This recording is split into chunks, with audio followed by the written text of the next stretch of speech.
Buenos días, jóvenes. Esperemos a que se conecten sus compañeros y me dan unos minutos a que yo me organice, porque como recién terminé clase, entonces estoy recién organizándome.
Ah,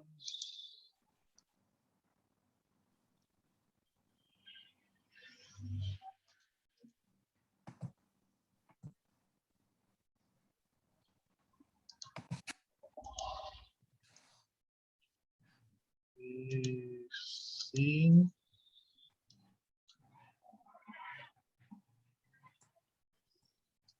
todavía están llegando.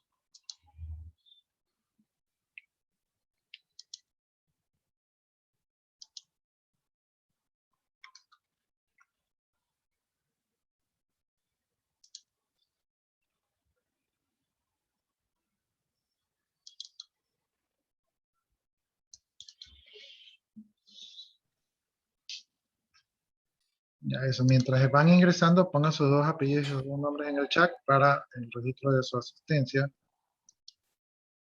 Déjenme ver. Hoy día como que hay más, como que han venido más. No sé si pudieron revisar, pero yo ayer sí logré asignar, estamos 7 de julio, ayer yo sí logré asignar los grupos, pero creo que con alguien tuvo un pequeño problema. Entonces ya mismo revisamos. Déjenme que todavía estoy aquí switchándome de la una materia a la otra materia. Y mi máquina está un poquito lenta. A ver, entonces mientras siguen ingresando, déjenme ver si les comparto el internet.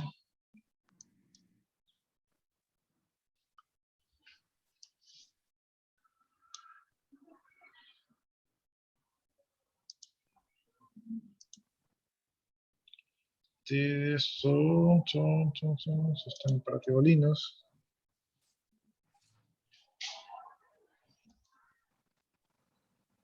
Queremos alcanzar velocidad Mac.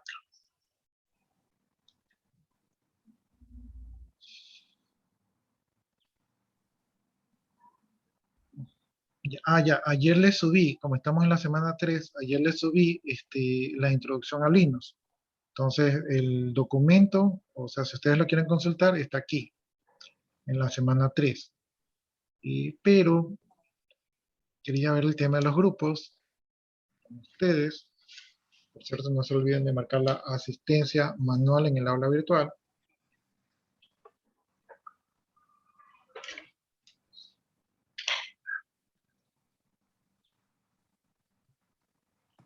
Ya, miren, ayer asigné a los estudiantes a los grupos que me dijeron, pero tengo, por ejemplo, a Génesis, Arely Sánchez, Landazuri, está en el grupo A y B. Entonces necesitaría que me indique eh, en qué grupo se queda. De ahí creo que todos ya quedaron asignados en los grupos. Me quedó un grupo chiquito, si no mal recuerdo. Entonces, si alguien quiere pasarse a ese grupo pequeño, sería bueno, para que ese grupo no quede tan debilitado. Yo estoy en el grupo A. Ya, entonces Arelis está en el grupo A, ¿no? Entonces déjeme borrar del grupo B. Ya, ahí creo que tengo que dar intro.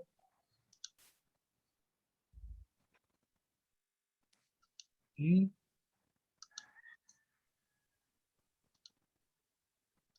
se borró todo. Ya, ahí creo que está. Entonces vamos viendo los grupos.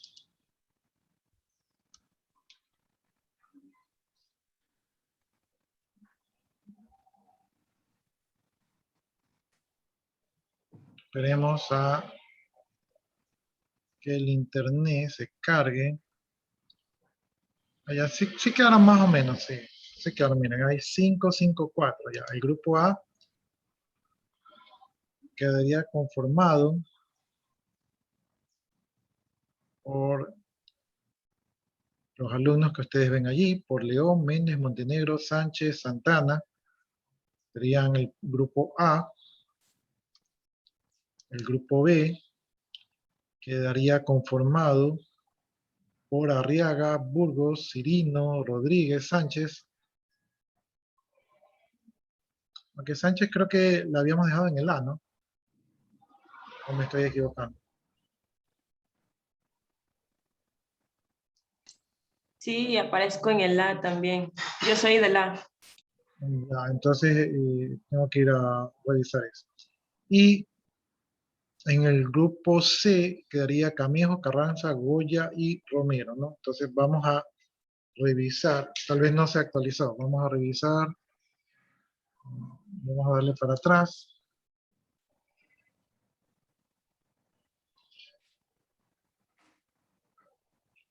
Si no se actualizó.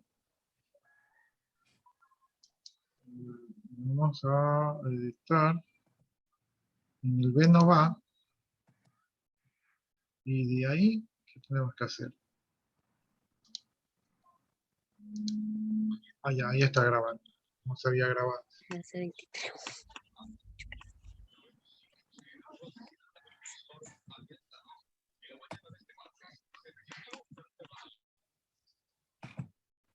Ya, entonces, una vez que ya están conformados los grupos,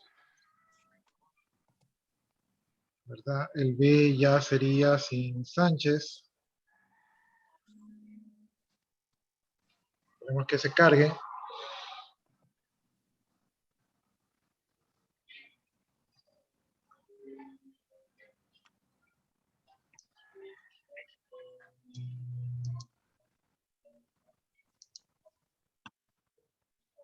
Ya, entonces, así quedarían los grupos, ¿no? Entonces, el grupo A quedaría con 5 alumnos, el B y el C con 4, y si alguien llegase a aterrizar, pues ahí lo metimos en alguno de esos grupos.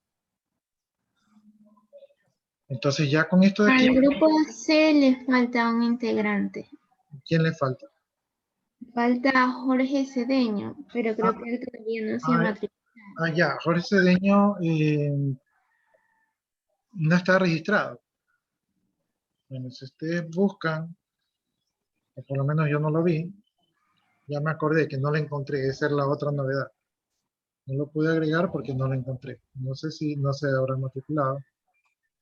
Si ven, no lo veo por aquí. No se ha inscrito, tienen que decirle que se inscriba porque se le va a complicar el tema de la asistencia y si él se agrega después y yo ya les he calificado, se queda sin nota. Entonces, por eso les decía yo que es importante que desde el inicio todos pertenezcan a un grupo para que no se vayan a quedar sin nota.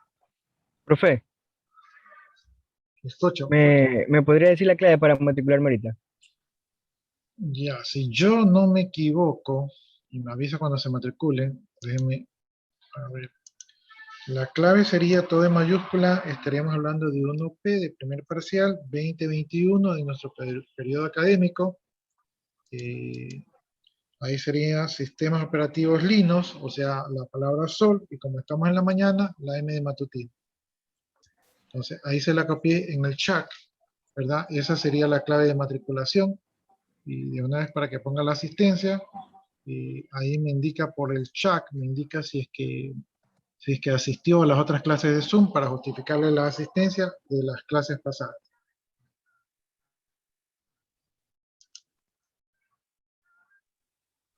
Bueno, entonces creo que ahí estaremos listos. Ingeniero, mire si se habilitó la asistencia, o sea, si se ve. Déjeme que está súper que rápido el internet, entonces vamos a ver si es que se puede.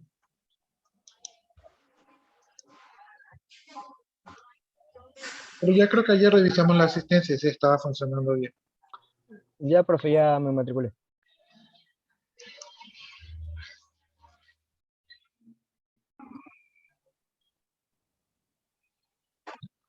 Esta es la asistencia.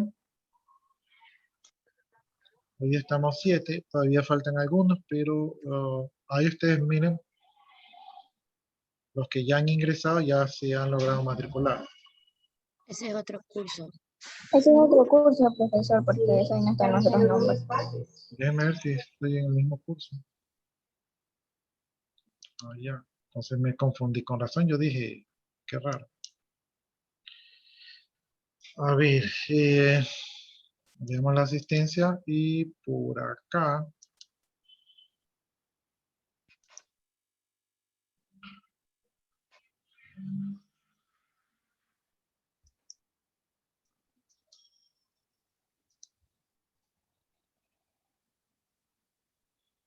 Ya, aquí está entonces ahora sí la asistencia.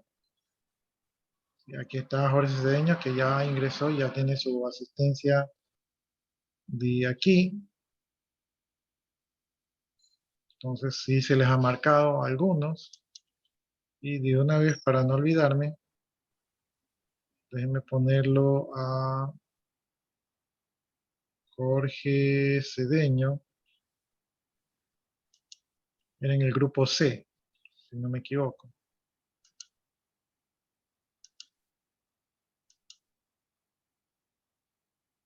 Ya, entonces ahí estaríamos bien con el tema de los grupos.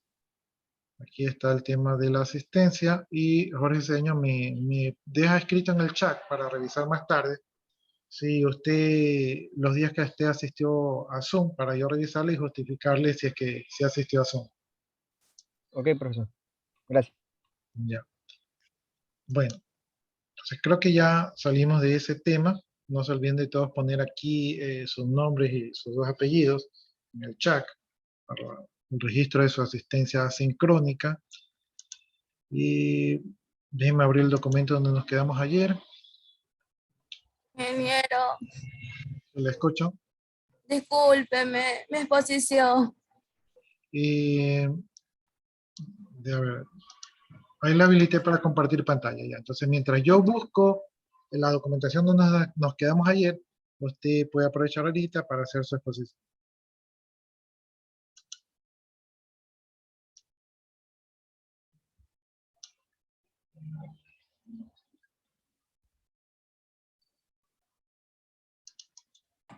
¿Sí se ve? Sí, sí se ve. Ya. Buenos días. Hoy me toca exponer qué es Fedora. Fedora es una distribución de Linux para propósito general basada en RPM, que se mantiene gracias a una comunidad internacional de ingenieros, diseñadores gráficos y usuarios que informan de fallos y prueban nuevas tecnologías. Cuenta con el respaldo y promoción de Red Hat. El proyecto no busca solo incluir software libre y de código abierto, sino de ser líderes en ese ámbito tecnológico. Algo que hay que destacar que los desarrolladores de Fedora prefieren hacer cambios originales y amplificar los parches específicos en su distribución. De esta forma, se asegura que las actualizaciones están disponibles para todas las variantes de GNU Linux. En una entrevista afirmó que hablar de Fedora es hablar del rápido progreso del software libre y de código abierto. Durante sus primeras 6 versiones se le llamó Fedora Core, debido al que solo incluía paquetes más importantes del sistema operativo. La última versión, Fedora 12, fue puesta a disposición del público el 17 de noviembre del 2019. Historia. El proyecto Fedora fue creado a final de 2003, cuando Red Hat Linux fue discontinuado del Red Hat Enterprise Linux RHEL. Continuará siendo las distribuciones GNU Linux oficialmente, soportado por Red Hat, que Fedora sería un proyecto comunitario. La rama de liberaciones de RHEL derivan de las versiones de Fedora. El nombre Fedora deriva de Fedora Linux, un proyecto creado por voluntarios que provenía software adicional a la distribución Red Hat Linux y del característico sombrero Fedora, usando en longitud de las distribuciones comerciales. Fedora Linux fue finalmente absorbido en el proyecto. Fedora es una marca registrada de Red Hat, aunque ha sido previamente disputado por los creadores del proyecto de repositorios Fedora. El problema ha sido resuelto. Ya. Profe, yo también puedo poner. Ingeniero, tiene el micrófono apagado. Ya, póngase ahí en el chat participación en clase. La otra compañera que desea exponer, sí, también lo puede hacer. Los días miércoles que tenemos más tiempo son los días que pueden participar más. Ya, ingeniero, gracias.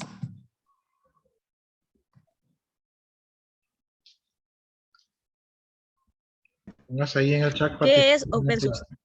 Sí, todavía no veo yo la pantalla compartida, así que esperemos un ratito que aparezca. Ya, ahí apareció. ¿Qué es OpenSUSE? Es un sistema operativo sucesor de SUSE, antiguamente distribuidor nacido a mediados de las primeras décadas del año 2000, iniciativamente desarrollado por la iónica empresa Nove. Inicialmente solo existía SUSE en Linux, que tenía como código base la estructura de la popular distribución Red. SUSE en Linux no era gratuito ni libre, era una alternativa totalmente orientada a empresas, pero fue adquirido por una prestigiosa empresa Nove. La prestigiosa empresa Nove, y se dio un giro a una política acerca del software, así que los desarrolladores decidieron crear una versión que fuera de código abierto y libre. Así nació OpenSUSE, siendo su nombre la confirmación de una nueva naturaleza, con lo cual el nacimiento de OpenSUSE trae como herencia a sus antecesor una excelente robustez en su forma. Ahora que más orientado al usuario doméstico y profesional. Una de las características de OpenSUSE es una versión muy cómoda de trabajar con medianos usuarios, donde solo use una red pequeña. El entorno es simple, intuitivo y completo, a diferencia de otras distribuciones que también porque generan requisitos de conocimientos avanzados. OpenSUSE viene a ser un sistema dirigido a gran entorno, por lo que hace ser un tipo de escritorio a toda una solidez consigo, permitiendo un gran para consumo para el usuario del común. A nivel de paquetes y el paquete y reposan esta distribución considera muy completa frente a todas las alternativas. Así el instalar OpenSUSE podrás encontrar cualquier paquete que puedas necesitar. Disponible disposición de una versión establecida de Row Realize, que a diferencia de Archie Linux parece actualizarse mejor y con más eficacia. Así que puede instalarse la plataforma y mantener actualizada con los últimos cambios desarrollados con la comunidad de manejar comunidad de diferentes maneras y más cómodas.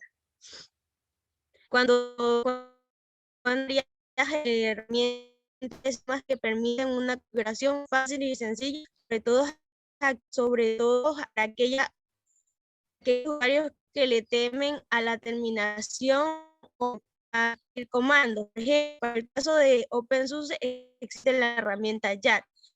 Tiene una herramienta de sistema con la que puede crear un instalación de sistema muy parecida a la herramienta de Windows, así como el archivo de sistema a un poco en el que estos están funcionando correctamente.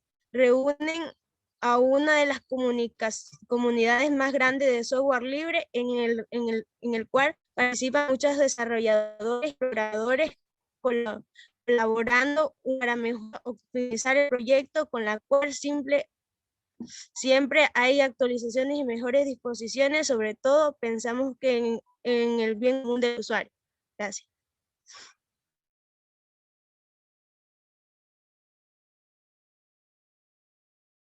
Ya, listo. Entonces pongas allí participación en clase.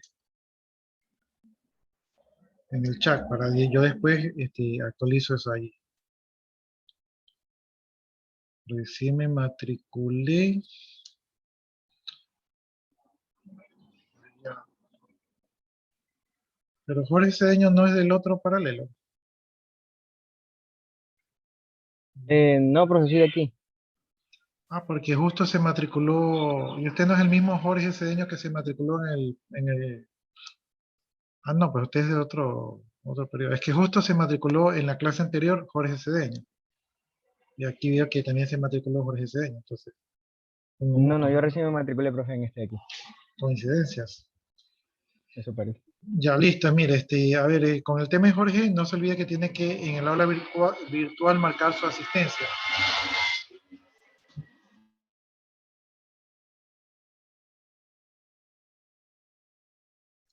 Tiene que marcar su asistencia en el aula virtual y si usted sí ha asistido a clases, pero no marcó su asistencia la semana pasada o las clases anteriores, póngame allí en el chat que le revise, ¿verdad?, las clases anteriores para actualizar la asistencia. Porque ya con ustedes creo que llevamos 6 clases, me parece, 2 por semana.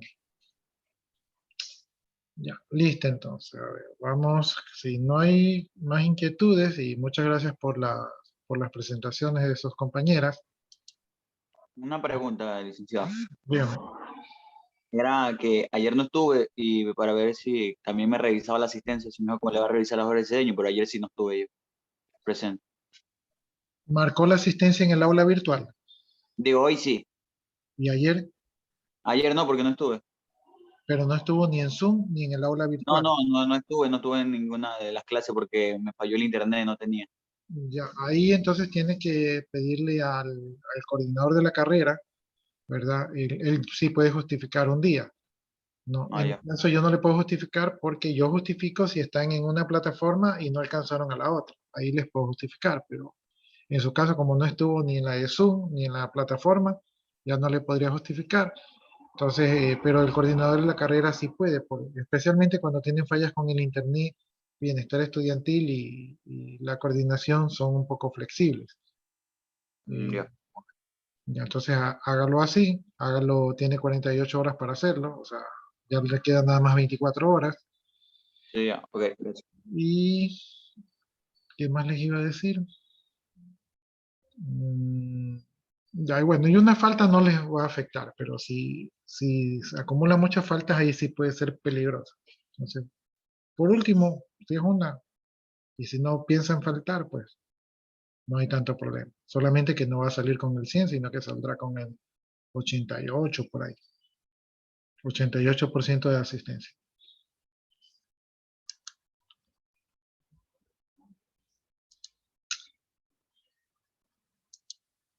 Bueno, jóvenes, entonces ayer estábamos todavía revisando la estructura de directorio de Linux. Habíamos visto, por ejemplo, el /bin, el /boot, el /ted, ¿verdad? Que eran directorios que guardaban diferente tipo de información. Habíamos visto el /c, ¿verdad? Que eran archivos para la configuración del sistema, el /home, que era más o menos parecido a mis documentos de Windows, y el /library, que son librerías, así como tiene el lenguaje C, y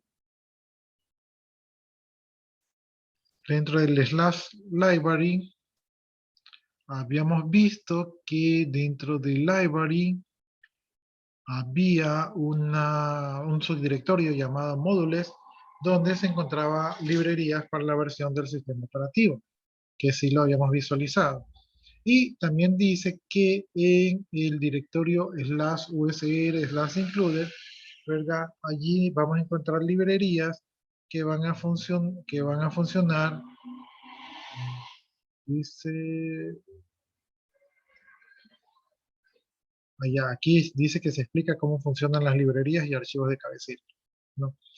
Esto es un tema como de lenguaje C, ¿no? Porque en lenguaje C se utilizan los archivos de cabecera que son simplemente llamadas a librería. Bueno, entonces habíamos alcanzado hasta allí el día de ayer y ahora vamos a ver el /media, es decir, que desde el directorio raíz hay un directorio media y en este de aquí dice que vamos a conseguir, ¿verdad?, el contenido que contienen los dispositivos externos de montaje, como pueden ser los disquetes que ya no existen, los CD-ROM que también ya no se están utilizando y las memorias USB, ¿no? En este equipo de aquí, en esta computadora física, yo sí tengo una unidad de CD-ROM, pero mi instalación de Linux fue realizada en una máquina que no tenía unidad de CD-ROM. Por lo tanto, no creo que podamos ver aquí la unidad de CD-ROM en este equipo, porque cuando lo instalé, pues no lo tenía. Bien. Tenemos el /mnt, que viene como algo así de mon. Entonces el /mnt, ¿verdad? Es el directorio que contiene los sistemas de archivos externos que han sido montados, ¿no? En Linux hay un concepto de montaje y desmontaje, es decir, que yo tengo un dispositivo y para poder usar este dispositivo, como en Linux todo es un archivo, lo que se hace es que un archivo se enlaza al dispositivo, entonces es como que se monta. Montar es como que se crea un enlace entre el directorio y el dispositivo para poder acceder a la información que está en el dispositivo. Entonces eso es montar, ¿no? Entonces en Windows ustedes ponen una unidad de CD-ROM o una unidad USB, ustedes la colocan y automáticamente eso se enlaza y se pueden abrir y pueden ver el contenido, ¿verdad? Eso es en Windows. En Linux, cuando ustedes ponen una unidad USB o una unidad de CD-ROM, ¿verdad? Un disco de CD-ROM, ustedes no pueden acceder al contenido, sino que tienen que hacer una operación que se llama montar, que es coger este contenido y enlazarlo hacia un directorio. Y de esa manera ustedes montan un sistema de archivos. Generalmente como estos pendrive, CD-ROM o discos duros tienen su propio sistema de archivos, entonces lo que se hace es que se monta ese sistema de archivos sobre un directorio para poder acceder a él, ¿no? Bien, dice que las entidades que aparecen dentro de Mon representan recursos externos a los que se puede acceder a través de ese directorio, ¿no? Entonces, déjenme ver. Vamos a revisar, pero yo creo que no tengo, esas carpetitas creo que no las tengo por aquí. Allí está el VirtualBox.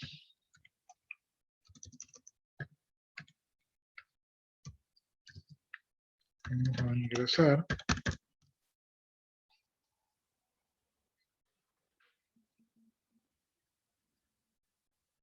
Ahí ingresamos, hagamos un list para ver dónde estamos. Ahí estamos en el directorio root.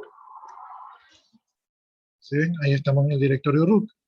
Esto es porque como yo ingreso con el usuario de root, root por ser un usuario especial tiene su propio directorio home a nivel del directorio raíz, ¿no? Entonces si yo pongo cd, el punto, si yo estoy metido dentro de un directorio, me saca al nivel superior. Entonces cuando yo pongo cd, salgo al nivel superior.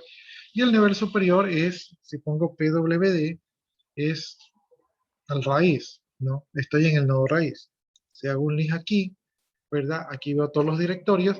Aquí estoy viendo que está el directorio root, que es el directorio home del root, que es especial porque está en el raíz, no está dentro del home. Y aquí también veo que tengo el directorio media, ¿verdad? Entonces, vamos a hacer un list de media, ¿verdad? ¿Sí? Y dentro de media tengo disco 1 y disco 2, ¿no? Entonces, son directorios que están creados allí. Yo no me acuerdo de haberlos creado realmente, pero ahí está. Vamos a ver, vamos a cambiarnos allí, media. Hago el list a media, voy a cambiarme a disco 1.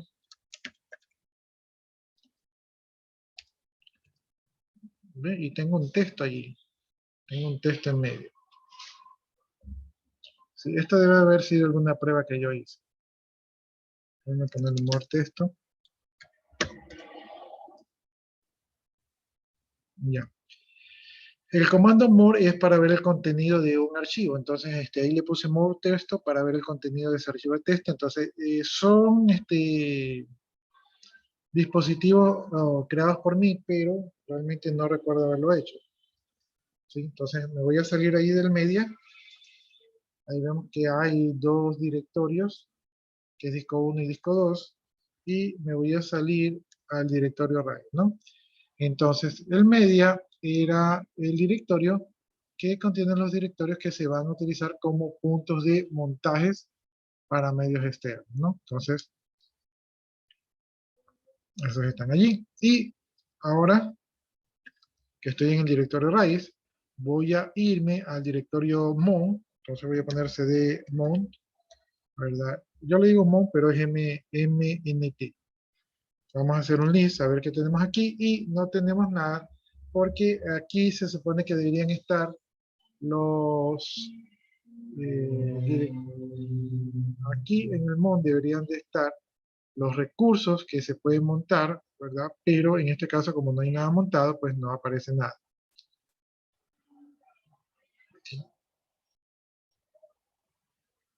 Entonces no hay nada montado, por eso el directorio está vacío, ¿verdad? Me salgo directamente al raíz. ¿Ya? Entonces ahí vimos el contenido de esos dos. Yo creo que más adelante sí vamos a hacer montajes, pero de particiones, ¿verdad? Y aquí como no tengo la unidad de CD-ROOM, no puedo hacer ese montaje.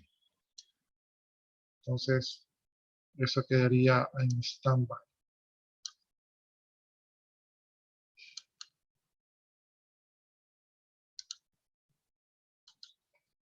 Este documento que está aquí, pues ya está compartido allí en el aula virtual, por si acaso.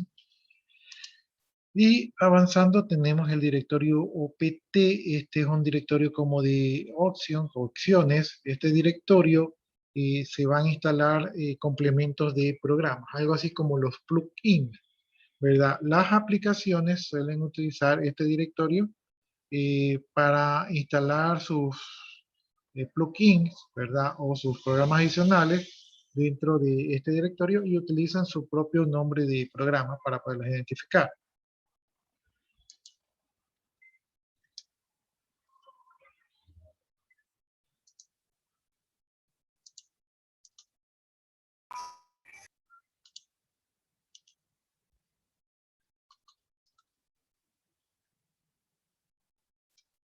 Déjenme compartirles la pantalla. Tengo algunas ventanas abiertas, entonces me pierdo a veces entre cuánta pantalla. Esto ya. Entonces estamos aquí, no estamos en el directorio OPT, solamente para curiosar, ¿verdad? Vamos a cambiarnos al OPT. Y hacemos un list y ahí solamente tenemos RH. Entonces, Vamos a curiosar qué hay en RH. Y no hay nada, ¿no? Entonces, aquí en OPT, si yo, por ejemplo, instalara, qué sé yo, Python, de repente aquí se crearía un directorio Python y en Python estarían los programas adicionales de Python para el usuario. O sea, eso se crearía ahí, ¿no? Entonces ahí me salgo al raíz con cd barra, ahí me salgo al raíz, ¿no? Entonces, ese es el contenido del OPT, que en este caso está vacío porque no tenemos mayor cosa. Tenemos el directorio root, que ya lo vimos hace un momento, entonces ahí ese es el home del root. Es el único usuario que tiene un home fuera, entonces cd root, ¿verdad? pwd, ahí estamos en el root. Y si les hacemos un list para ver qué hay allí, vemos que aquí sí tiene como una estructura, ¿verdad? Tiene la carpeta documentos, imágenes, público, descargas, de escritorio, música, plantillas. Es decir, aquí sí hay una serie de estructuras de directorios que se utiliza para guardar información de este usuario, ¿no? Como es el usuario más activo, tiene toda esa estructura. ¿Sí? También tiene por ahí unos archivitos de configuración. Pero este no está dentro del home, sino que este está por acá afuera, porque este es un usuario especial. De hecho, está fuera del directorio home para proteger este directorio de algún intento malicioso de algún otro usuario de apoderarse de este directorio, de cambiar configuración.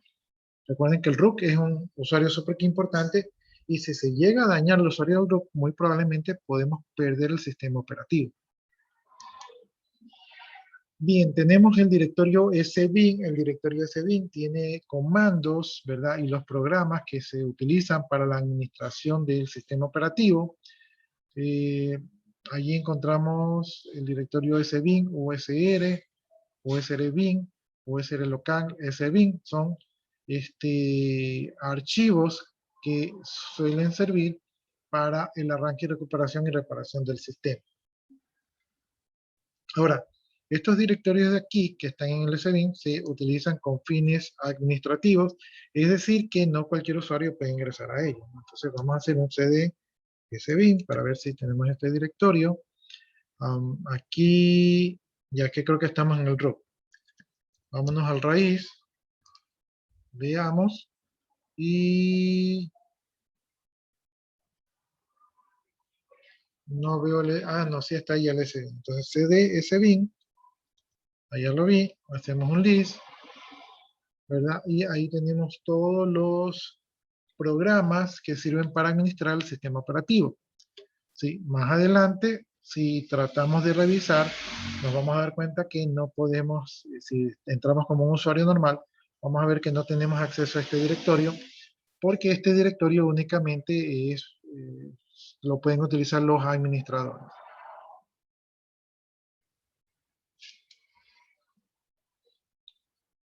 Bien, también tenemos el directorio SBR. Este directorio SBR contiene los archivos que se utilizan para ejecutar los servicios. Entonces, aquí vamos a salirnos de aquí, vamos a salirnos al raíz con cd raíz. Ahí estamos en el raíz. Vamos a cambiarnos a cd srb de servicios. Hacemos un list, ¿verdad? Y en este caso, como no tenemos mayor servicio, pues el directorio está vacío, ¿sí? No tenemos archivos de configuración de servicio. Tenemos el tmp, este es un directorio de archivos temporales.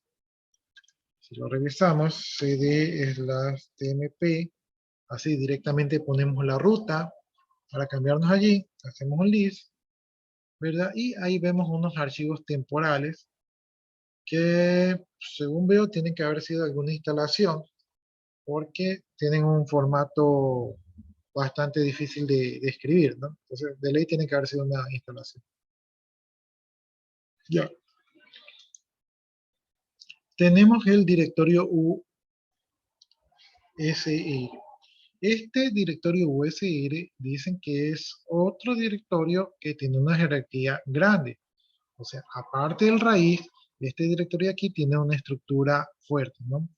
Entonces, este directorio USR dice que está pensado para almacenar los datos para compartir con otros hosts, es decir, que se pueden compartir.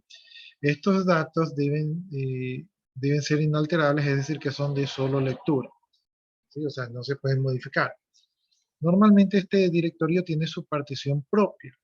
Mientras un directorio tenga su partición propia es un poquito más seguro, porque si hay algo que daña alguna partición, ¿verdad? Al tener su propia partición, esta partición no es tocada. Eso lo hace un poquito más seguro.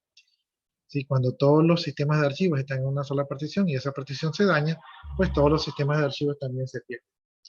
Aquí dice que comúnmente se almacena en el software instalado en el sistema, y este a su vez tiene su propia estructura, ¿no? Entonces, vamos a salirnos de aquí al raíz, cd raíz, ahí nos cambiamos al raíz, y vamos a cambiarnos al USR. Hacemos un list para ver qué hay aquí, y efectivamente vemos que tenemos una estructura de directorios grande, ¿no? Entonces veamos algunos de esos directorios. Tenemos que dentro del USR, el directorio bin es el directorio primario de comandos ejecutables del sistema. Entonces, si hacemos, por ejemplo, aquí un list del bin, ahí vemos que efectivamente tenemos los programas ejecutables del sistema. Tenemos también el USR include, ¿verdad? Aquí están las librerías que en este caso funcionan con lenguaje C. Vamos a hacer un list include. Ya, entonces ahí vemos que incluso vemos que tiene la extensión .h. Si ustedes han trabajado en lenguaje C, recordarán que el .h son para identificar los archivos de cabecera del lenguaje C. Entonces ahí están los archivos de librerías del lenguaje C.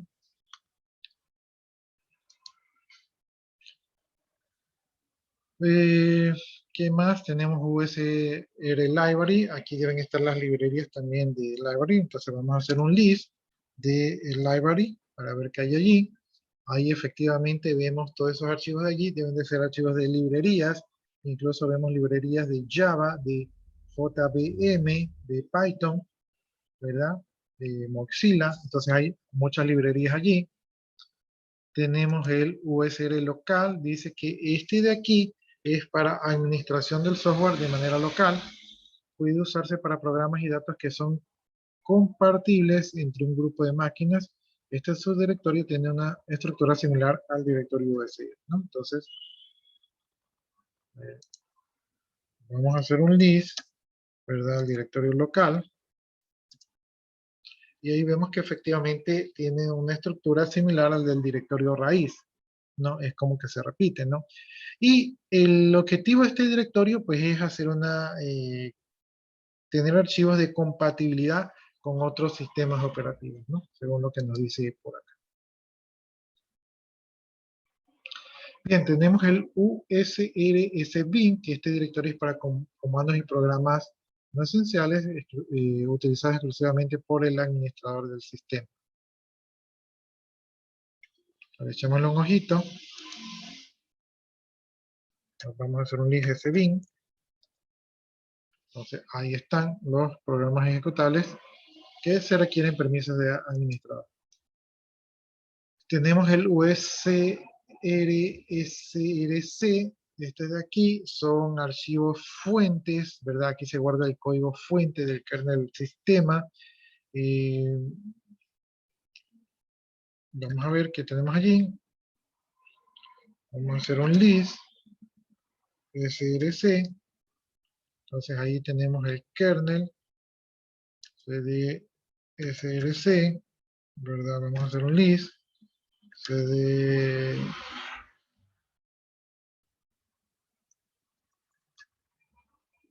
kernels, vamos a hacer un list, ya, y en este caso está vacío, ¿no? Entonces si hago un pwd, veo que estoy en USR src kernel. Entonces el directorio kernel está vacío, es decir que no tenemos los fuentes de ningún archivo por ahí, ¿no? Tenemos el directorio var. En este directorio vamos a contener archivos, variables temporales, así como archivos de spool. Si no saben lo que son archivos de spool, son archivos de impresora. La impresora, cuando ustedes mandan un documento a la impresora, no se va directo a la impresora, sino que se va a un archivo, ¿verdad? Porque la impresora es lenta, entonces la impresora no procesa todo rápido, sino que procesa de poquito en poquito. Entonces, se va creando un buffer, un archivo, que en este caso es el spool, y el archivo va creciendo, y conforme la impresora va imprimiendo, el archivo va bajando. ¿Sí? Entonces, eso es un spool. ¿Sí? Entonces, eso dice que está en el directorio var. También dice que aquí se guardan los logs del sistema, generalmente archivos programas que se instalan generan archivos de log que se graban en el directorio var. Ya, entonces, debido a esto de aquí, a que aquí en el var se guardan muchas cosas y muchos archivos con muchos logs, ¿verdad? El tamaño del var suele crecer. De hecho, uno de los problemas que yo me solía encontrar con los servidores Linux es que siempre se llenaban el var, y era porque ahí tenía muchos logs, y la solución era hacer que el tamaño del var, el del directorio var, sea más grande, o darle mantenimiento al var para que se borren esos archivos, ¿no? Entonces, aquí mismo recomiendan que cuando ustedes creen un directorio var, es aconsejable montar la partición de var, ¿verdad?, fuera de la partición raíz, para que la partición raíz no se llene. El concepto de Linux es que yo puedo tener muchas particiones, cada partición tiene su tamaño. Entonces, un sistema de directorios, si un directorio se llena, todo lo que está en ese directorio se llena. Si yo tengo diferentes particiones para cada directorio, si una partición se me llena, solamente el directorio que está montado allí se llena, y los otros directorios siguen trabajando. Entonces, es una buena idea poner el var en una partición diferente. Entonces, aquí veamos el Linux, y voy a hacer directamente slash, creo que estamos en el var, ¿no? Slash var, directamente desde el raíz al var, hago un pwd, y veo que, perdón, hago un pwd, y veo que ahí estoy en el var, hago un list, para ver qué tengo allí, y ahí tengo un conjunto de directorios, ¿verdad?, donde se va a guardar mucha información, y que vamos a ver qué podemos encontrar allí, ¿no? Entonces el var crece bastante y encontramos cosas interesantes allí. Tenemos el var cacher. Este directorio está pensado para almacenar los datos de las aplicaciones, ¿sí? Es como una memoria breve que está allí, ¿no? Entonces, si las aplicaciones necesitan espacio, pues van allá al var, hacen crecer el caché, ¿verdad? Y una vez que utilizan los datos, pues ya se cierra. Entonces, ese archivo va a estar creciendo, haciéndose grande y pequeño, y por lo tanto va a ocupar espacio. Tenemos el var library. Aquí encontramos información sobre el estado variable de las aplicaciones. Vamos a echarle un ojito a esos dos. Entonces, vamos a hacer un list del caché. Ya miren, ahí en el caché, ¿verdad?, tenemos algunos directorios de aplicaciones que han estado utilizando, ¿no? Entonces no está tan vacío el caché. Y vamos a hacer un list, ¿verdad?, al library. Y ahí en el library también tenemos directorios de aplicaciones que hayan guardado sus librerías, ¿sí? Cuando uno instala una aplicación en Linux, la información se divide en varios directorios, pero una vez que ustedes ya se familiarizan por dónde se guarda la información, es mucho más fácil encontrarlo, ¿no? Pero si se dan cuenta, pues un pedacito se guarda en un lado, otro pedacito en otro lado, otro pedacito en otro lado. Entonces está bien dividida la información, y obedece a una clasificación del propósito de la información. Bien, tenemos el var log. Aquí se almacenan ficheros que están bloqueados por el sistema. El bloqueo de archivos es cuando dos usuarios están trabajando con el mismo archivo, entonces no pueden los dos escribir al mismo tiempo. Por lo tanto, a veces los archivos se bloquean, se toman, se ponen candado, para que otro usuario no pueda acceder a escribir, ¿verdad? Entonces se bloquea mientras que el usuario original escribe. Una vez que termina de escribir, se desbloquea, y viene el otro usuario, coge el archivo y lo bloquea mientras escribe. Entonces el otro usuario ya no puede acceder. Entonces, esos son los temas de archivos bloqueados, ¿no? Entonces, los archivos, no se ha inventado la tecnología en que dos personas puedan trabajar al mismo tiempo en el mismo archivo. Entonces ese sería el var log. Vamos a ver si...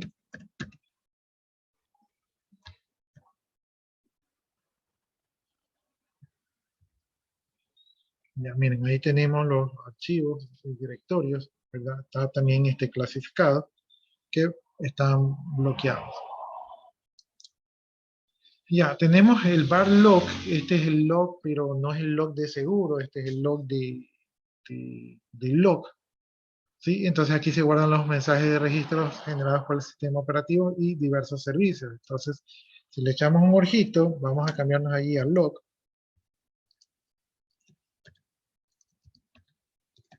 Ya, recuerden que aquí en Linux, y la mayúscula y minúscula es importante, entonces la mayoría de los comandos y de los directorios están en minúscula.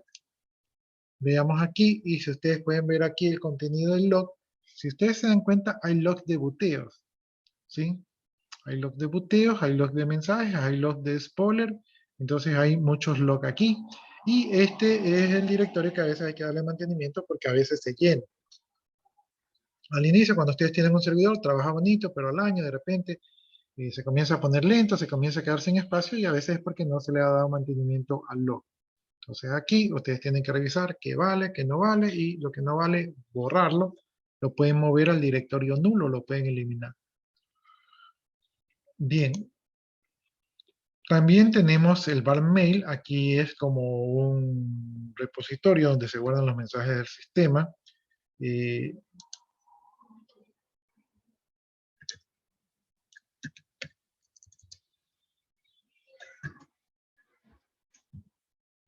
Ahí nos estamos cambiando directamente el var mail. Ponemos pwd para ver que estamos allí y hacemos un list, ¿verdad? Y allí tenemos por usuario, tenemos un directorio donde están los mensajes del correo, ¿no?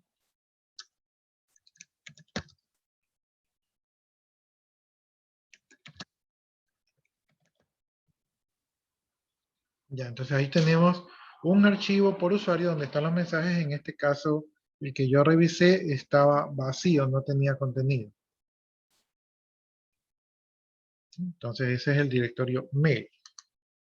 Tenemos el directorio room, ¿verdad? El directorio room contiene información de los archivos que describen cómo se arrancó el sistema.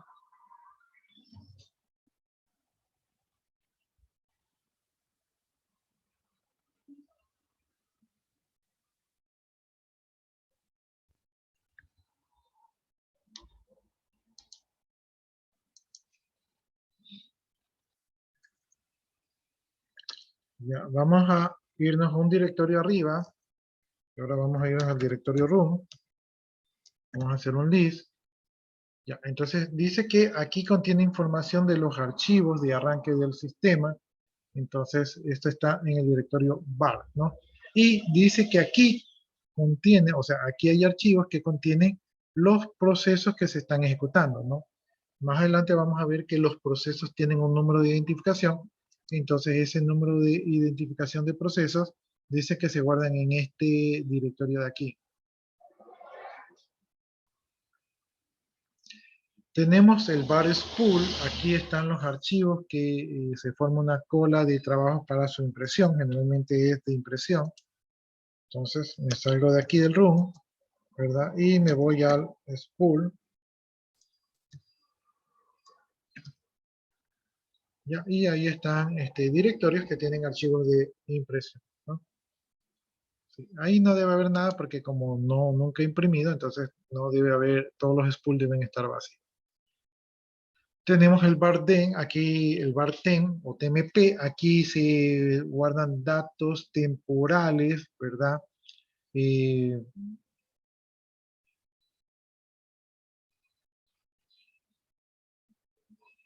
Ya, entonces aquí en el tmp se guardan datos temporales. Este es otro directorio que a veces se suele llenar. Salgamos de aquí, llevámonos al tmp, hacemos un list, ¿verdad? Y bueno, ahí tenemos archivos temporales que se han creado. Este directorio también se le debe dar mantenimiento porque a veces se suele llenar, ¿no? Nos indica también que tenemos que tenemos otros directorios, ¿verdad? Que tienen que ver con el sistema de archivos, pero que ya no son tan importantes.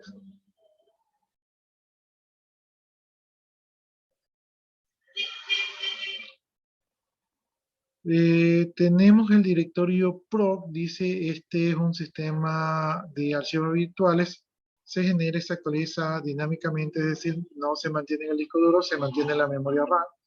Es un sistema que quien lo crea y lo destruye es el sistema operativo, ¿no? Entonces este es el directorio PRO.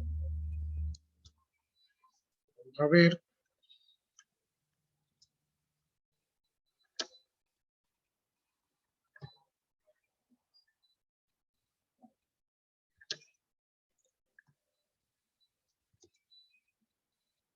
Ya, entonces, este directorio PROC es como un file system, un sistema de archivos, pero que está en la memoria. Tiene que ver con los procesos que se están ejecutando. Entonces, lo que está en la memoria es lo que nosotros estamos viendo aquí. Seguramente esos son los procesos que están corriendo.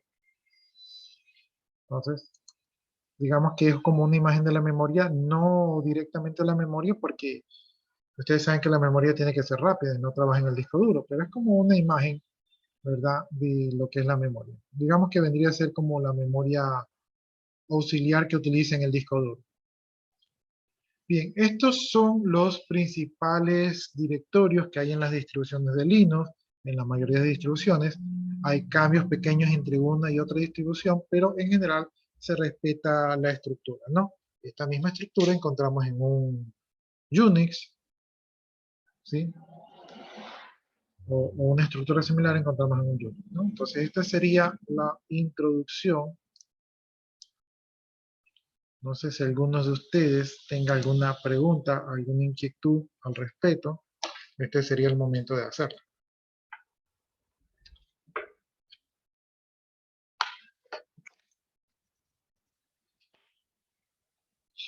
¿Preguntas, inquietudes, jóvenes? No. Ya, entonces este sería el primer archivo de introducción. Lo acabamos de terminar. Vamos a otro archivo. Otro archivo que vamos a revisar. Y este archivo, les comento que vamos a ver la instalación de CentOS.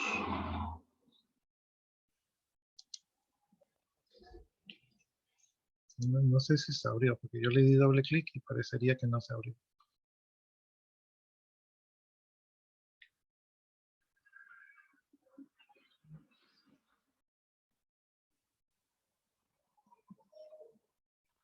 No se abrió el archivo, o está muy pesado. Que es medio pesadito. Ahí quiere abrirse, ahí quiere abrirse. Ahí se abrió. Bueno.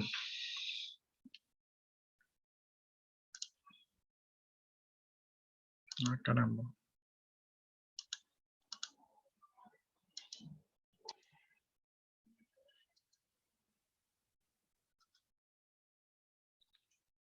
Entonces, jóvenes, aquí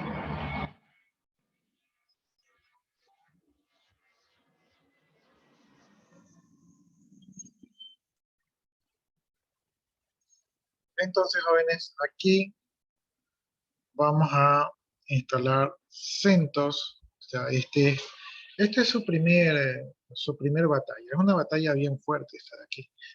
Sí, es una batalla difícil para ustedes, pero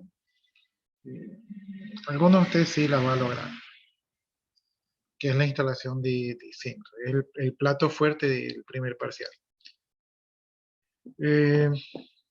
Pero antes de hacer esto, como creo que nos queda nomás media horita, quiero revisar las clases.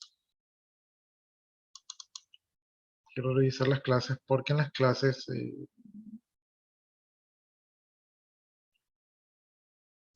hay un resumen de lo que hemos visto y quiero ver si vamos de la mano.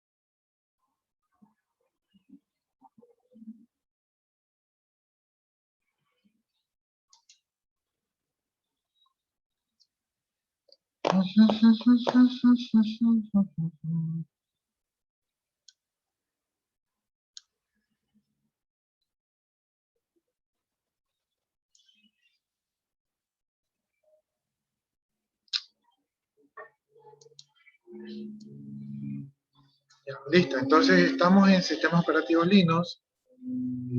Estas son unas diapositivas, ¿verdad? Y antes de ir con la instalación, vamos a ponernos al día. O sea, es lo mismo que hemos visto, pero digamos que de manera resumida, ¿no? Entonces, quiero ver si estamos al día. Entonces, ¿de dónde viene el sistema operativo Linux? Pues el sistema operativo Linux viene de Unix, ¿verdad? ¿Y qué era Unix? Unix es un sistema operativo, ¿verdad? Multiplataforma, multiusuario y multitarea. Multiplataforma es decir que corría en diferentes hardware, ¿verdad? Multiusuario es decir que podía tener varios usuarios al mismo tiempo, y multitarea es decir que podía hacer varias cosas al mismo tiempo, ¿no?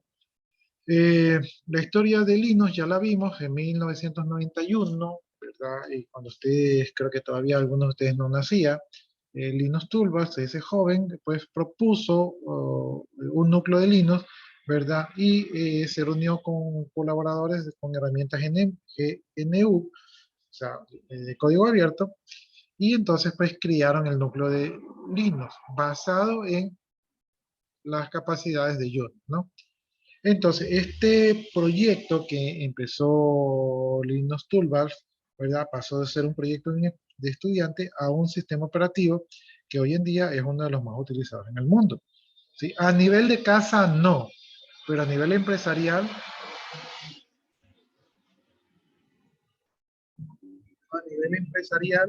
y a nivel de internet es de los más utilizados. Entonces, no, ustedes no se confundan porque ustedes no lo han visto, porque como ustedes andan más en ambiente de casa, muy probablemente no lo han visto, pero en internet van a ver muchísima información sobre esto, ¿no? Entonces Linux trabaja con licencia GPL, es decir, licencia pública general, y es un proyecto GNU, es decir, un proyecto colaborativo de software libre, ¿no? Entonces, en pocas palabras es gratis. Esto ya lo habíamos visto. ¿Cómo es la arquitectura de Linux? Bueno, pues veamos el grafiquito aquí. Resulta que tenemos el hardware, o sea, la parte física de la máquina, y sobre ese hardware pues hay un software, en este caso se le llama el kernel, que son las rutinas y procedimientos que interactúan con ese hardware y que tienen que estar cargados en memoria. Y sobre ese kernel que interactúa sobre ese hardware, resulta que hay una parte que es la biblioteca de funciones. Es decir, que no están en el kernel, pero que el kernel puede recurrir para hacer más cosas, ¿verdad? Y también hay aplicaciones base GNU, es decir, aplicaciones que ya vienen por defecto de fábrica para que el usuario las use. Y hay otras aplicaciones, ¿verdad? Que se pueden descargar y que se pueden instalar para que trabajen también con Linux, ¿no? Algo así como instalar un nuevo software. Y sobre esta máscara de aquí, porque todo esto es modo texto, se puede poner otra capa de software, ¿verdad? Que vendría a ser el shell gráfico, es decir, la interfase gráfica del usuario para que el usuario tenga una pantalla parecida a Windows, o también se puede utilizar el shell del cliente, que es el shell, digamos, básico terminal, que es lo que a muchos de los usuarios de Linux prefieren porque es más eficiente. Bien, entonces aquí esa explicación ya la vimos, que el kernel se comunica por el hardware por medio de archivos controladores, que también se conocen como drivers, ¿verdad? Y la capa externa del kernel es la propia del sistema operativo y sus aplicaciones. Entonces eso ya lo vimos allí. Entonces son un sinnúmero de capas que están sobre el hardware y que es bastante eficiente, ¿no? Distribuciones, ya ustedes hablaron de la Debian y la Ubuntu. La Ubuntu es la que es más familiar a Windows, basada en Debian. La del Red Hat también fue mencionada. Esta es una versión sumamente estable, pero pagada, ¿verdad? Entonces, es muy buena. la de Feodora yo se la recomiendo si quieren poner servidores porque es basada en Red Hat. Entonces es sumamente estable la de Feodora. La de CentOS también es una bifurcación de Red Hat, también está basada en Red Hat. También es bastante estable, también sirve para los servidores y es bastante amigable. Entonces estas son distribuciones principales. Hoy en día hay más, pero ustedes pueden decidir, ¿no? Tenemos que en Linux también tenemos en entorno gráfico, o sea, no necesariamente ese terminal que han visto es lo único que hay. Tenemos unos entornos gráficos. Esos entornos gráficos vienen a ser este shell gráfico, o sea, es una capa externa. No viene con Linux, no es propia de Linux, pero trabaja bien sobre él, ¿no? Entonces, entre las más utilizadas tenemos la KDE y la GNOME. Son dos entornos gráficos más utilizados. Estas pantallas permiten manipular varios escritorios, en este caso 4, de manera simultánea, es decir, como que usted puede poner 4 pantallas al mismo tiempo, pero obviamente tiene una pantalla principal donde usted trabaja, ¿no? Y se puede cambiar de escritorio haciendo la combinación de teclas Control F1 y Control F2, usted va cambiando de pantalla. Bien, dentro de estas interfaces también se puede utilizar la terminal de comandos. Entonces, todas las distribuciones de Linux dice que traen cerca de 6 terminales que se puede acceder con ellas con la combinación de teclas controlar F1, F2, F3, F4 hasta el F6. Entonces, con controlar F1 usted se va cambiando entre terminal y si quieren utilizar el modo gráfico pueden utilizar el controlar F7. Entonces el F7 está reservado para el modo gráfico.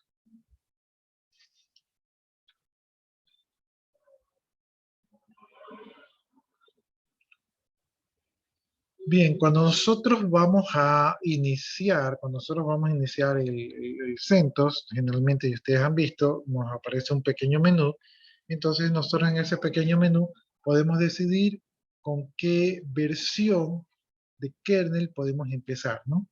Entonces, generalmente sale la que está instalada por defecto, pero si nosotros pudiéramos tener más de una versión de kernel, pudiéramos entrar. Algo así como que en Windows ustedes deciden, ¿con qué quiero empezar? ¿Con Windows 8 o con Windows 10 o con Windows 11? Entonces, ustedes tienen un menú de opciones. Aquí también ustedes tienen un menú de kernel, ¿no? Generalmente solamente están instalados por defecto, pero Linux es muy bueno manejando varios versiones de kernel, ¿no? Y son muy útiles para trabajar en versiones de software. Bien, aquí estamos viendo rápidamente el proceso de la instalación. Cuando ustedes instalan, tienen que escoger el idioma, en este caso el idioma español, y en este caso el de español de España, porque el del Ecuador yo no lo encontré. Y una vez que ustedes instalan, pues sí, crean 3 particiones y se tiene que escoger, en esta instalación de aquí se escoge el modo gráfico, ¿sí? En esta instalación que estamos viendo, ¿no? Entonces aquí se selecciona cuál va a ser el software Linux, el software mínimo, y acá se selecciona el destino de la partición. Entonces, todas estas son opciones de la instalación, ¿sí? Profe, a Linux, disculpe, que a Linux le puede caer virus o si uno lo permite. A Linux le puede caer virus, pero casi no hay muchos virus para Linux. O sea, sí le puede caer, pero los hackers no se dedican a hacer virus para Linux porque es bastante seguro, ¿sí? Y porque casi no hay cosas de su interés allí, ¿sí? Entonces los que diseñan virus los hacen para Windows, que ofrece más vulnerabilidades y que hay información que es más relevante. Entonces sí hay virus para Linux, incluso también hay virus para los celulares, pero no es lo más común. Entonces no se podría decir que usted está muy expuesto. Cuando usted utiliza un Windows, pues ahí está mucho más expuesto que utilizando un Linux. Ya, cuando nosotros vamos a instalar Linux, tenemos que definir varias particiones, ¿no? Una de esas particiones es la SWAT. Creo que ya mencionamos algo de la SWAT. La SWAT dice que debe tener al menos 256 megabytes. La SWAT es un espacio que vamos a reservar al disco duro para que allí haga una especie de memoria virtual. Es decir, la memoria RAM, cuando no alcanza el tamaño, tiene que utilizar el disco duro. Y una de las optimizaciones de Linux es que en vez de usar como Windows, Windows utiliza la memoria virtual en un archivo de paginación que está en la unidad C, ¿verdad? Y al estar en el mismo sistema de archivos que todos los demás archivos de usuarios, eso con el tiempo hace que ese archivo de paginación sea lento, la lectura-escritura. Entonces, Linux sacó del sistema de archivos de usuario la SWAC y la puso en su propio sistema de archivos, ¿verdad? Y de esta manera garantiza de que esa información no esté fragmentada, es decir, que no esté un pedacito por aquí, un pedacito por acá, otro por acá y otro por acá, sino que esté en una sola partición, no se fragmenta mucho y es de más rápido acceso, ¿no? Entonces, tener una partición exclusivamente para la memoria SWAC es algo bueno. En Windows se podría emular eso allí, creando una partición y poniendo el archivo de paginación en esa partición, pero no viene por defecto, ¿no? Entonces aquí tenemos una partición, miren que es pequeña, 256 megabytes, esto es para soportar lo que no entre en la memoria RAM, ¿verdad? Se vendría a guardar aquí. Ya. Sugerencias para calcular el tamaño de la SWAC, porque si yo tengo una máquina y solamente tiene 1 giga de memoria, no voy a poner una SWAC de 20 gigas y así creer que tengo más memoria, no. Esto es un tema delicado, ¿sí? Yo necesito memoria para que la máquina sea rápida. Si no tengo memoria, si tengo poca memoria, creo un archivo de paginación. En este caso se conoce como la SWAC, es un área de paginación. Si es muy grande, entonces toda la memoria se va a guardar en ese archivo y el disco duro es muy lento, por lo tanto mi máquina va a ser lenta. Si es muy chiquita, entonces va a haber mucho intercambio entre la memoria y el archivo SWAC, ¿verdad? Y al haber mucho intercambio, se produce mucha lectura y escritura y también va a ser lento. Por lo tanto, el tamaño de la SWAC tiene que ser un tamaño ni muy pequeño ni muy grande, ¿verdad? Y por eso son las recomendaciones. Entonces, la recomendación dice que si usted tiene 4 GB de memoria RAM, ¿verdad? Un tamaño de 2 GB de SWAC, ¿verdad? Sería un tamaño mínimo necesario, ¿no? Entonces, 4 GB, 2 GB de SWAC. Si usted tiene de 4 a 16 GB de memoria RAM, que es una memoria bastante generosa, entonces usted puede poner un mínimo de 4 GB de SWAC. Si usted tiene de 16 a 64 GB de RAM, entonces un tamaño de 8 GB de SWAC es suficiente, ¿no? Entonces, si se dan cuenta, pues el tamaño de la SWAC es un tamaño que tiene que estar tecnificado, o sea, es un tamaño técnico, no es un tamaño al azar. Bueno, ese sería el tema con la partición SWAC, ¿no? Entonces aquí ya tenemos la receta para crear nuestra partición. Otra partición que vamos a tener es la partición BOC. La partición BOC es la partición que va a contener el kernel del sistema operativo. El kernel del sistema operativo ya sabemos que es un solo archivo que contiene las rutinas que se van a cargar en la memoria RAM, ¿verdad? Y este tiene que tener su propia partición porque así, con una partición diferente a la del usuario, se lo protege en el caso que donde el usuario caiga virus o haya algún tipo de daños, entonces la partición de buteo va a estar protegida. Esta partición se recomienda un tamaño de 250 megabytes, ¿no? Entonces ya tenemos el tamaño de la partición BOC y el tamaño de la partición SWAC.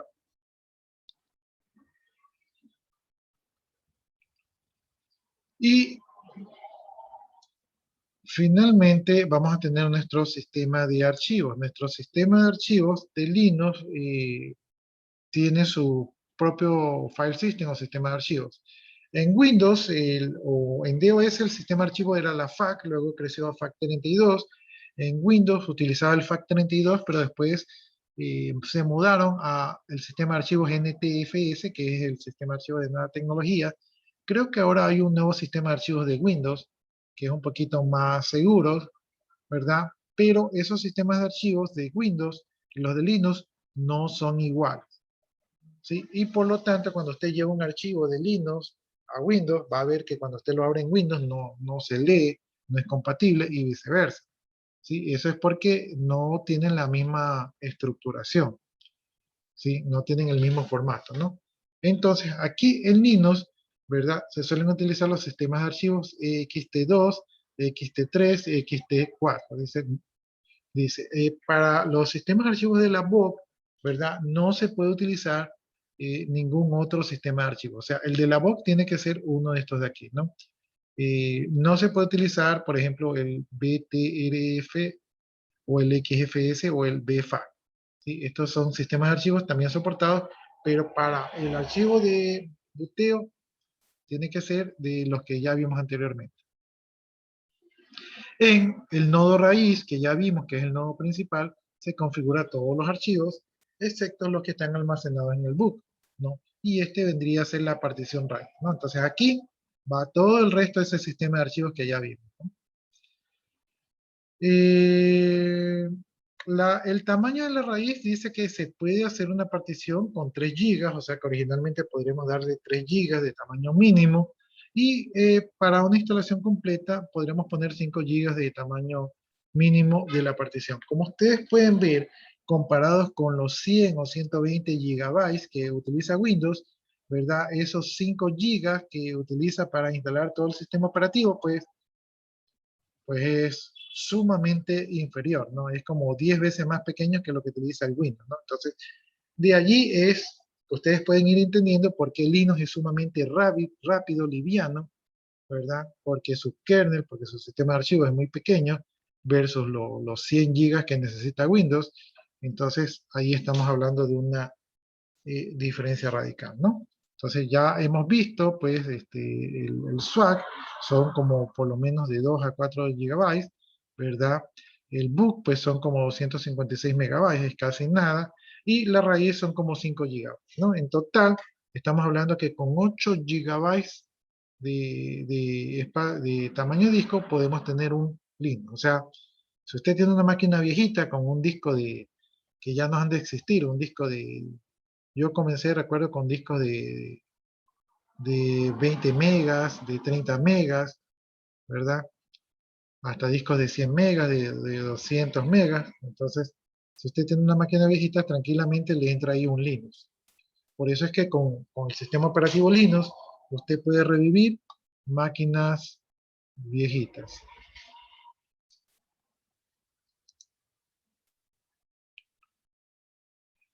Bien, avanzando rápidamente en la instalación, y lo estamos viendo rápidamente porque tengo otro documento que es donde vamos a ir paso a paso. Entonces aquí vamos a ver la pantalla que nos permite particionar el disco duro, ¿no? Esta pantalla aquí está copiada de lo que es el VirtualBox, o sea, la máquina virtual. Entonces, aquí dice que tenemos que escoger los discos, ¿verdad? Tenemos que escoger el disco donde vamos a instalar el Linux y nosotros podemos escoger un particionado manual, ¿verdad? O podremos escoger un particionado automático, ¿no? Entonces, en esta pantalla tenemos que escoger el disco donde vamos a crear las diferentes particiones para guardar allí el sistema operativo Linux, ¿no? De allí nos indica dónde vamos a montar el directorio raíz, ¿verdad? Aquí tenemos que por defecto va a coger un tamaño de 6 GB. Entonces, aquí nos va a decir, bueno, ¿dónde vas a crear el nodo raíz? Entonces aquí escogemos y aquí ponemos el tamaño y ahí añadimos un punto de anclaje del directorio raíz. O sea, vamos a montar nuestro sistema de archivos allí. Aquí cuando ya estamos en el proceso de instalación, ¿verdad? Nos indica los tamaños de las particiones. Aquí al box se le ha cogido 600 deberían ser megabytes. Sí, creo que esta es una unidad de medida diferente. Ya, pero es similar a los megabytes, ¿no? Entonces aquí se ha escogido 600 megabytes. Para el directorio raíz se ha escogido como 7 gigabytes, ¿verdad? Y para las fax se ha escogido 500 megabytes, ¿no? Entonces, estas son las configuraciones que se hacen cuando se están instalando Son lo que ustedes van a tener que escoger en el VirtualBox para ir instalando. Y luego, ustedes en la opción del software adicional, ustedes pueden escoger el software que ustedes ya quieren que se instale. En este caso, aquí están instalando el entorno de escritorio GNOME para un ambiente gráfico y también están instalando los productos del Suite Office. El Suite Office es un software igualito al Office, ¿verdad? Solamente que gratis. Ahora, como esto es código abierto, esto lo hacen los programadores generalmente no hacen... Si ustedes en el Office están en la versión 2019, acá en el OpenSUSE está más o menos en la versión 2016. ¿Sí? O sea, está unas versiones más abajo, porque no se basan en el Office, pero demoran un poquito. Pero con una versión 2016 que ustedes tengan a la mano, pueden hacer cualquier cosa. O sea, no es tan limitado. Entonces, son funcionales. Si ustedes no quieren gastar nada de licencia, pueden tranquilamente trabajar aquí. Y finalmente les pide pues la información de la licencia, que en este caso no se pone nada. Y creo que, no sé si está allí, ¿tienen alguna pregunta?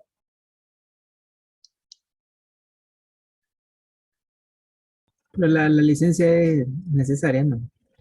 No, no es necesario.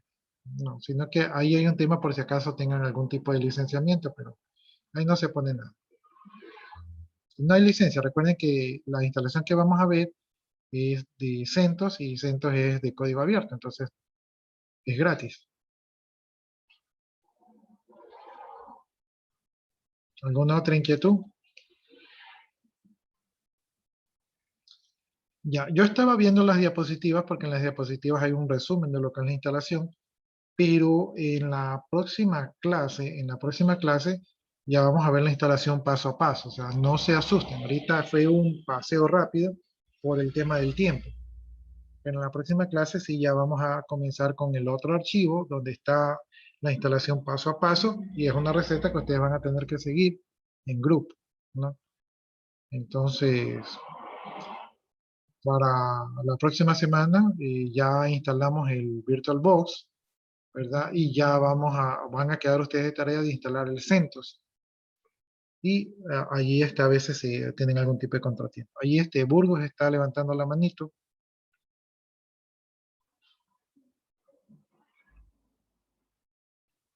Lo escuchamos. O tal vez se equivocó. No, yo no he levantado la mano, no lo estoy escuchando.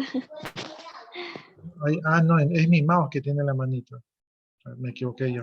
Está el mouse allí y sale una manito. Parecía que estaba levantando la mano. Ya, jóvenes, entonces si no hay preguntas, si no hay inquietudes, y nos estaríamos quedando allí. Y la próxima clase me hacen acuerdo que tenemos que ya ir directamente con la instalación. En este momento voy a copiar yo su asistencia, ¿verdad? Y su participación en clase. Entonces estoy copiando. Y lo acabo de copiar. Disculpe, esa diapositiva que nos mostró, esa sí va a estar en el aula, ¿no? Para descargarla. La de la primera que vimos del sistema de archivos ya está ahí en el aula. Y la- La diapositiva que yo les mostré ahorita también se las he de subir. Y esa está también en la guía de estudio que todavía no la he subido. Entonces, sino que es un archivo bastante pesado, por eso es que no se la subo de golpe. Pero la instalación como tal, ese archivo sí se las voy a subir y ahí está como paso a paso. Sí, en las diapositivas es como un paseo rápido, pero el paso a paso está en otro archivo de configuración. Entonces, por eso fui primero las diapositivas, para que ustedes tengan una idea, y luego vamos con el paso a paso para ir aterrizando esa idea. Gracias. Ya, entonces, si no hay más inquietudes, si no hay más preguntas, yo creo que nos vamos a quedar por allí. Eh, si quieren, pueden ir descargando, ensayando con el VirtualBox, ¿sí? Pero igual lo vamos a hacer aquí. Y nos estaríamos viendo la siguiente semana. No sé si les ponga actividad, o sea, como esta semana no les he puesto actividad, no sé si me invento alguna actividad por allí, cualquier cosita me preguntan por el chat. por el WhatsApp. Ya. Listo, jóvenes, entonces de mi parte, pues muchas gracias, que tengan muy buenos días. Si ustedes gustan, ya pueden desconectarse para que vayan a su siguiente clase. Gracias. Gracias, profe. Ya, ingeniero. Sí. Gracias. Listo, jóvenes, detengo la grabación.